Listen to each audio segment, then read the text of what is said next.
Hello pa mga bossing. Ngayon pa mga bossing ko, kakain tayo ng ano to, pangatpat. Pang-apat na araw na ininit. Yung mga pinangat, yan, pinangatlo, pinangapat, pinangalima, yan. Yung po, apat na beses na ininit mga bossing. Ngayon pa mga bossing ko, dahil favorite ko at saka ni Jovelyn ang mangga. Napakabango mga bossing niya. Kulang na lang ay pumasok na sa ilong mga bossing ko. Ngayon, konti lang naman kakainin ko na rice. Tapos kakain ako nito. Pero alam niyo po ba mga bossing? Ito pansin ko lang ha. Huwag niyo akong gagayahin ha. Napansin ko lang.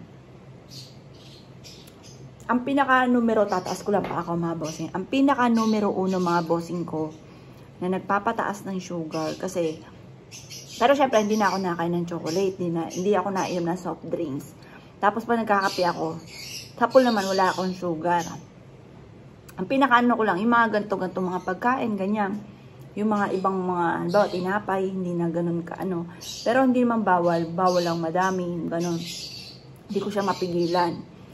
Ngayon, hindi nataas ang sugar ko doon, mga bossing.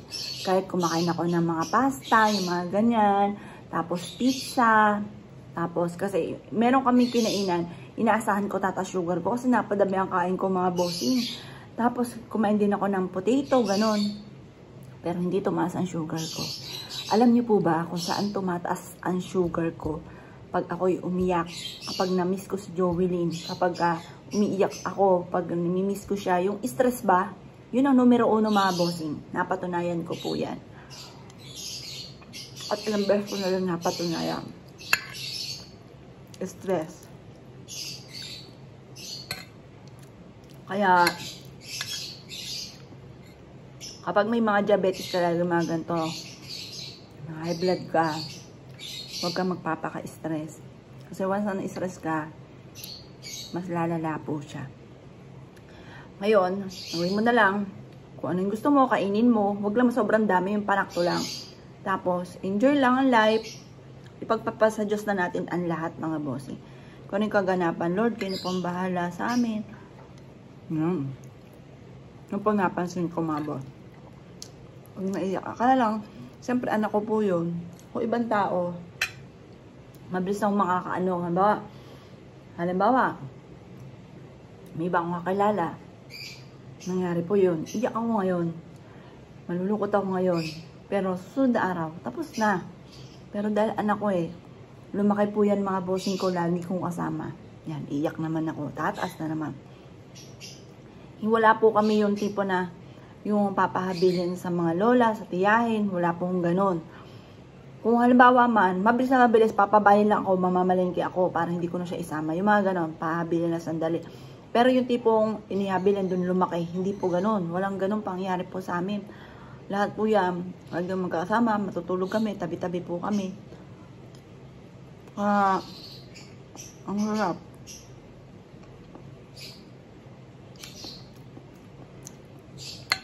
Doon sa iba, hindi pa nakakaranas. Kasi ganun din kami dati. Minsan naunawaan ko sila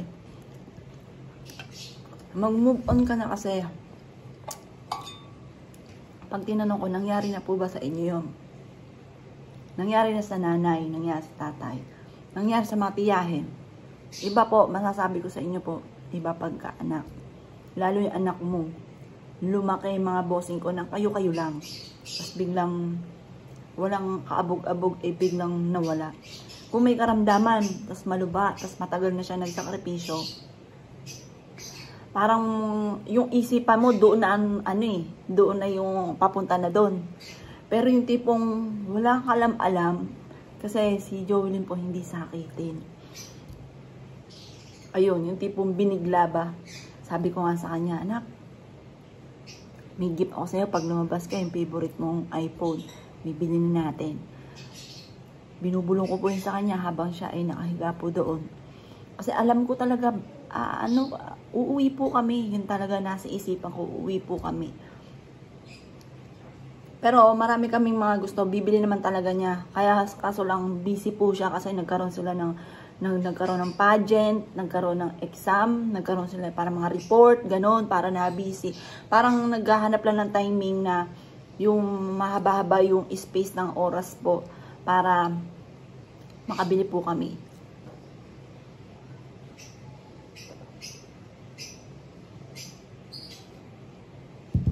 Kaya doon ko napatunayan. Ang stress po mga bossing ko, ang numero 1 nakakapagpapataas ng sugar. Totoo po yan.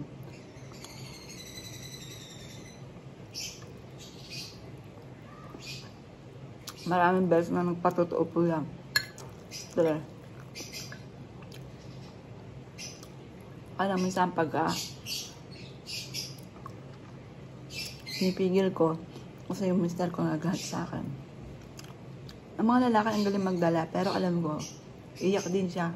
Pipigil na lang. Ako, sorry ako. Napakita ko talaga, umiyak ako. Yung anak ko nga pong bunso, gusto daw sumigaw, gusto daw itaob yung lamesa. Sabi ko, anak, teka muna. Kasi minsan ako, kahit sabihin gusto kong sirain, naiinis ako. Teka muna, sayang, yung mga gano'n. Sa ibang paraan na lang, iiyak mo, isigaw mo, yung mga gano'n.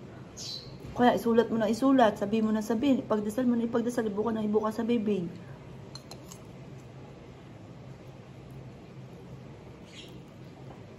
Huwag lang pong manira. Okay. Sayang. Ako, ganun ako. Naiiyamot din po ako, may toyo din ako. Pero yung pagwawalat maninira, abay teka muna. Hindi yan pinupulot. Diba po mga boss? May limit pa rin naman. Nako-control pa rin.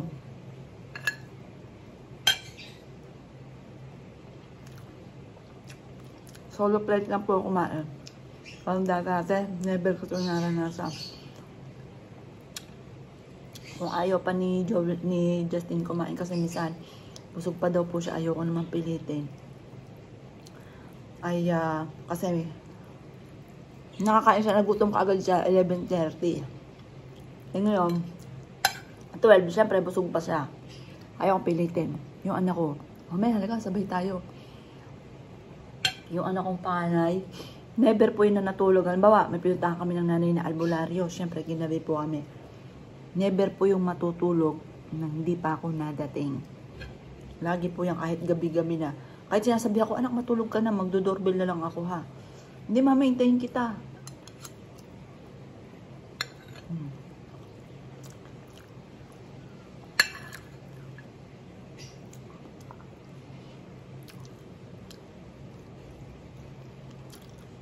Kaya sobrang hindi ako makaka-move on ng mga paniwala. Minsan nga po, gusto kong wini-wish ko makita ko siya, makausap ko. Lalo yung mga nakikita sa mga napapanood niya siya, parang sa ulo. Nakita niya yung mga hindi nakikita, parang sasasa sa baka isipin dito, luka-luka ako.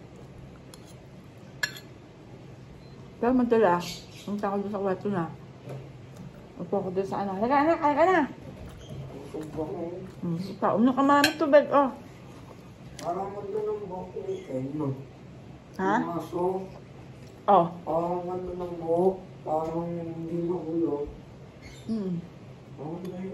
Ang ganda ng buhok niya, pabilog na, oh. Lahat ng aso namin, pinaturukan namin. Yan ako kumpleto namin ng vaccine. Ay.